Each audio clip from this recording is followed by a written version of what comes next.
سياسية صعبة من تاريخ المغرب، وكان ختام مسيرته الجامعية في مدينة شلمانقة الإسبانية لدرس فيها القانون الإسباني بجامعتها لمدة 3 سنوات.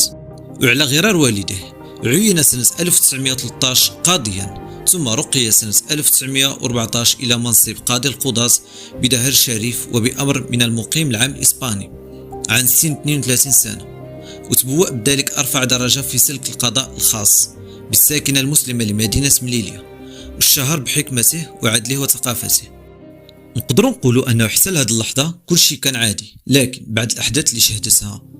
العالم في ديك الفترة هيتغير تفكير محمد بن عبد الكريم الخطابي. ومن بين الأحداث الحدث الأول اللي هو سجنه سنة 1915، واللي كان نتيجة تعاطف مع ألمانيا خلال الحرب العالمية الأولى، وجاء السجن بإيعاز من السلطات الفرنسية. كان نفوذها السياسي كيمتد إلى غاية منطقة الحماية الإسبانية في شمال المغرب، واللي اتهمت محمد بن عبد الكريم الخطابي